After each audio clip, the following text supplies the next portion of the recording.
सुरक्षा देनी जरूरी थी। तो तारका सूरज सब जगह जा सकता था, लेकिन कृत्य लोक में नहीं जा सकता था, उसको श्राप था, उस लोक में उसका प्रवेश नहीं था। तो भगवान ने कार्तिक को वहां भेज दिया था, निधारी ऐसा किया। तो वो कृतिका ने पाला, जन्म पार्वती ने के द्वारा शक्ति से हुआ। हालांकि पार्वती का खुद कोख से जन्म नहीं लिया, क्योंकि पार्वती को खुद को श्राप था, पार्वती का जन्म नहीं हो सकता। गणेश जी को अपने उर्वट से बैल से शक्ति पैदा कर दिया था, ऐसे शिव और शक्ति के अपने योग बल से मतलब कार्तिक को पिंड रूप में पैदा किया। तो जब वो जवान हो गया तो पार्वती ने कहा मेरा बेटा दो। मैं कृतिका का कि वो बेटा मेरा, हमने पढ़ा है इनको। पार्वती का मैंने पैदा करे, मैं इनकी माँ हूँ। गंगा जी कहने लगी मैंने इसको गोद में रखा है, मेरा अधिकार है इसमें। धरती माता कहने लगी मैंने इसको संभाला, मुझे अधिकार दो। हम माँ तो कही होगी मेरे ऊपर। धरती माता ने थोड़ी देर के लिए रखा था, झेल नहीं पाई। गंगा थोड़ी देर संभाला, गंगा नहीं रोक पाई। और पार्वती तो जन्म करते ही उनको दे दिया था, वो पाला कृतिका ने। तो अब हम विवाद हो गए माताओं में, वो क्या मेरा बेटा है, वो क्या मेरा बेटा है। तो सबने कहा भी न्याय तो भगवान शिव कर सकते हैं, शिव पर सबका भरोसा था।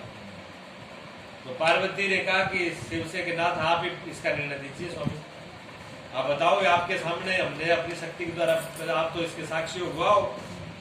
तो भगवान शिव मुस्कुरा कर लगे देवी हक कृतिका का ही है, ठीक है तुमने जन्म दिया है, लेकिन हक जिन्होंने पाला है, पोसा है, पालना की है, वही माँ का अधिकार है। इसलिए माँ का अधिकार तो उन्हीं का ही रहेगा। कृतिका को भी समझाया ये तो किसी और काम के लिए आया, इसलिए बेटा तो आप पार्वती ने पैदा किया कुंवर नाम से, इसलिए इनका नाम कुंवर पड़ेगा पार्वती से। और कार्तिक नाम जो दिया वो कृतिका की वजह से दिया कि तुम्हारे नाम से ये बेटा जाना जाएगा। तो कार्तिक के नाम से उनकी वजह से जाना जाता है कार्तिकेय जी, ठीक है ना, अधिकार उनका जाता है। तो भगवान विष्णु की पूजा ज्यादा है, क्यों? पालना के, सृष्टि की पालना हो रही है, पालने वाले की पूजा ज्यादा होती है जी। किसी का भी पालन पोषण करे, आप देख लो कुत्ते को, गऊ को, जानवर को 2 दिन रोटी घेरते थे, 2-4 दिन रोटी डाल दो, वो भी आपका कदर करने लगेंगे, वो भी आपकी आशा करने लगेंगे, ठीक है ना। पालना की पूजा होती है, तो पालने वाले की पूजा होगी। फिर तो कहते हैं शिव की पूजा क्यों हुई? शिव जी की पूजा होती है। तो कहने लगे बात ठीक है, भी पालने वाले की पूजा होगी, पर पालने वाला तो अभी काम आ रहा है ना, आगे कौन काम आएगा? आगे तो मृत्यु का देवता तो शिव ही है, इसलिए शिव की पूजा घर घर होगी, आगे तो वही आएगा काम। ये तो यहीं तक है, ये तो सफर है, लेकिन सफर के बाद मंजिल कहाँ है? मंजिल तो मृत्यु में है, इसकी मंजिल मृत्यु में है, और मृत्यु का देवता शिव है, संहार करता शिव है, पालन करता, जन्म करता ब्रह्मा विष्णु शिव। एक जन्म करता है, सृष्टि की रचना करते हैं, दूसरे पालन करते हैं, तीसरा संहार करते हैं, प्रलय करते हैं। तो मृत्यु का देवता जो है, मृत्यु में भगवान शिव होते हैं, उनकी इच्छा से होती है। मृत्यु का देव ही शिव है, इसलिए उनको महाकाल कहते हैं। मृत्यु को तो काल कहते हैं, शिव जी को महाकाल कहते हैं, वो उन्हीं के देवता, उन्हीं का बाप है। तो जाड़ा का हमारी मंजिल का है, ये शरीर का पूरा कहाँ होगा? एंड, शरीर खत्म हो गया, एंड घटा होगा, मृत्यु भी तो हो गया। एक महात्मा ने पूछ लिया कि दुकानदार से, वो दुकान पर कर अपना सौदा बेच रहा था, व्यापार कर रहा था। तो महात्मा जी कहने लगे सेठ जी क्या ये व्यापार आप किस लिए कर रहे हो? पैसा कमाने लग रहे हो, मेहनत कर रहे हो, किस लिए कर रहे हो? कहती परिवार के लिए कर रहा हूँ। कहते परिवार किस लिए कर रहे हो? परिवार के जीने के लिए। कहते फिर जीते किस लिए हो? अब सेठ जी बोली बंद हो गई। तो महात्मा कहने जी इसलिए रहे हो, मरने के लिए? जीना मरने के लिए हो रहा है क्या?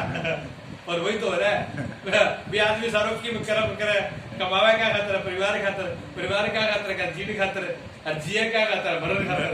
दोनों तो एंड मरण में ही है, लाइट तो वही पहुंच गए फिर होना तो अंतिम तो मरने में पहुंच गए ना, है भावना। तो शिव की पूजा कर घर में शिव महादेव है, इसलिए सन्यासियों के भी इष्ट महादेव है, शिव है। सन्यासियों के इष्ट महादेव है, सन्यासियों ने उसी को पूजा, ठीक है।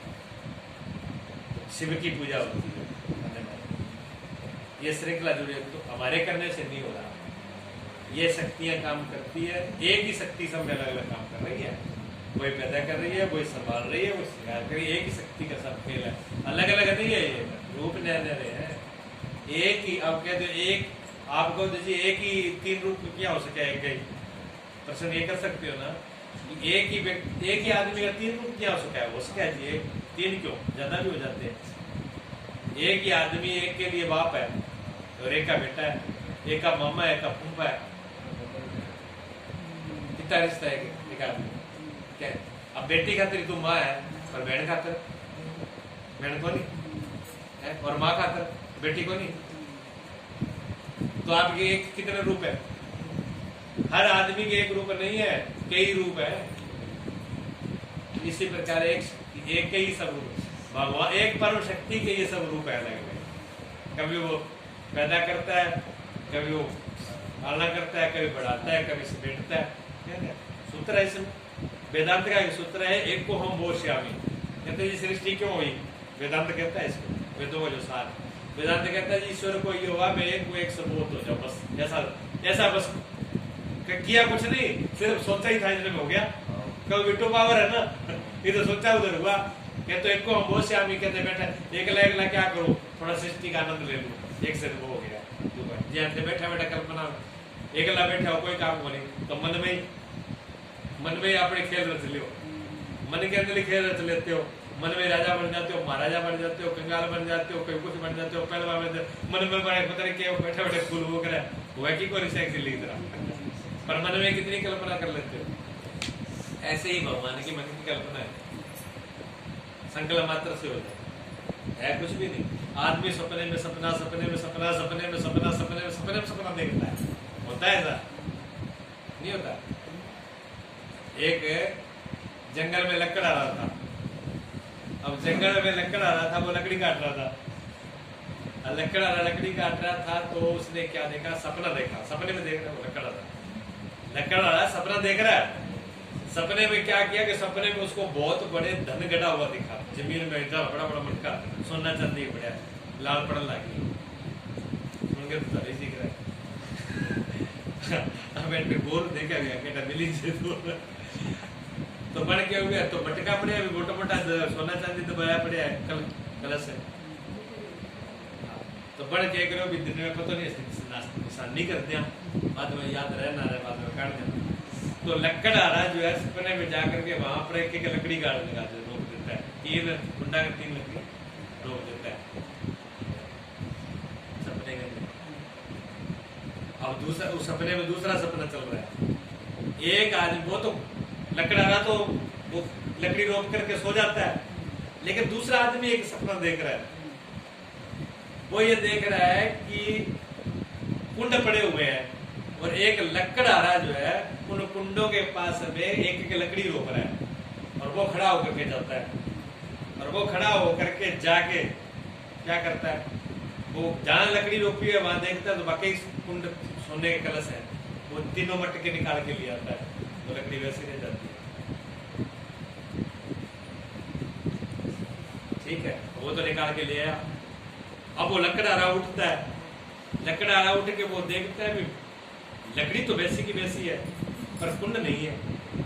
अगर ये झूठ होता, मैं झूठा होता, मेरा सपना अगर झूठा होता, सिर्फ सपना ही होता, तब तो ये लकड़ी भी नहीं होनी चाहिए। लकड़ी तो मैं लगा रखी है, लकड़ी तो मेरी खड़ी है बेटा, पर मैं कलश को नहीं, पैसे वाले मटके नहीं है। और अगर सच्चा हो तो दोनों हो, जहां पर झूठा दोनों हो। मैं समझ में नहीं आ रहा कौन सा सच्चा है कौन सा झूठा है, ये बात समझ में नहीं आ रही। उधर वो दूसरा देखता है, वो निकाल के ले गया, उसने कहा इसने निकाल लिए। तो वो लकड़ा वाला पहले अपनी पत्नी को कहता है कि अब तू ये बता इसमें सच्चाई क्या है। तो पत्नी कहती है सपना है, नींद में बड़ा होना, चुपचाप हो जाओ। पत्नी लकड़ा जैसे कहती है ये तो सपना है, चुपचाप सो जाओ। अच्छा, उधर तो उसकी पत्नी वो कहती है, इधर वो जो कुंड निकाल के ले जाता है वो अपनी पत्नी से कहता है कि ये बता, मेरी समझ में नहीं है, अभी लकड़ी तो रोकी, लकड़ी तो और वहां कुंड भी थे और कुंड भी मैं निकाल के ले आया, तो लकड़ी तो लकड़ा रहे रोकी, तो ये धनु उसका भी हो सकता है। तो उसकी पत्नी कहती है बात तो ठीक है, ये लकड़ा रहे का है तो लकड़ा रहे हो सकता है, पर ना बड़ा कुंडवान लकड़ी कुछ है नहीं, सो जाओ सपने में बड़ा मत है। हाँ, दोनों बार सपना चल रहा है, सपने के अंदर सपना चल रहा है, उसी गई। इधर क्या हुआ, वो पत्नी उसको कहती है अगर इसमें लकड़ा रहे का हक है तो तुम्हारा हक नहीं बनता, अगर ये मानते हो तुम राजा के पास। तो वो कहता मैं इसको राजा के पास लेके जाता हूँ। तो वो कुंड जो है, वो जो मटके हैं वो राजा के पास ले जाता है, भी राजा इसका फैसला करेगा भी इसका हकदार कौन है। भी निकाल के पहले रोपियो बन लकड़ी बन रोपी। जब वहां पहुंचता है तो लकड़ा रह की भी शिकायत पहुंच जाती है राजा के पास, भी मेरा कुंड लकड़ी मैं रोकड़ी में कलश काट दिया। तब तक वो कलश लेके पहुंच जाता है। अब राजा के सामने फैसला होता है भी आम तुलना में किंग वाक्य को करो, भी लकड़ा रहने निसन्नी करिए रोपा है तो लकड़ा रहेगा भी हक है। और निकाल के ले वो, अगर निकाल के ले अगर वो झूठो तो इन्हें निंदा किया, वो भी निकाल के ले वो भी सच्चो है, भी वो भी सच्चा है ये भी सच्चा है। तो राजा ने कहा कि ऐसे करे, तू ही सच्चो है वो ही सच्चो है, तो यहाँ करो तू बांट ले, आधा ले जाओ, आधा तू रख ले आधा तू रख ले। तो ये फैसला राजा अपनी पत्नी को सुना रहा है कि मैं वो फैसला करो। राजा की पत्नी रानी क्या है, आधी रात में ज्यादा टेंशन मत लिया करो, चुपचाप सो जाओ। ये दुनिया की कहानी है जी, ये दुनिया की कहानी है। ऐसे हमारे सपने चले हुए हैं, हमने सपने में सपने बोल रखे, आओ मेरे बेटो, आ मेरी बुआ, मेरा रिश्ता, इससे नाते में नाता फंसा रखा है, जबकि है कुछ भी नहीं है, खाली कहीं कुछ नहीं है। आप अकेले ही हो, ना कोई लकड़ा है, ना कोई लकड़ी है, ना कोई सोना है, ना चांदी है, ना माया, सिर्फ देखने वाला अकेला ही है और कोई नहीं है। लेकिन सपने में कितना सपना उलझा रखा है? ये माया, इसी को माया कहते हैं कि कुछ न हो करके भी सब कुछ होना, और छूटने का एक ही उपाय है, बस एक के शरण हो जाना, सारा रास्ता साफ है। लेकिन इतनी बात होने में टाइम लगता है। हम सब कुछ उसकी मर्जी से हो रहा है, वही लौटे आओ, सब कुछ उसकी मर्जी से हो रहा है, सब कुछ वो कर रहा है, लेकिन फिर भी हम बीच में अपनी लकड़ी लगाए खड़े हैं। मैं दावेदार, फिर भी दावेदारी होने लग रही है लकड़ी मेरी, मैं बीच में आ रहा है। ये मैं जो है घाटे का दुखी का कारण है।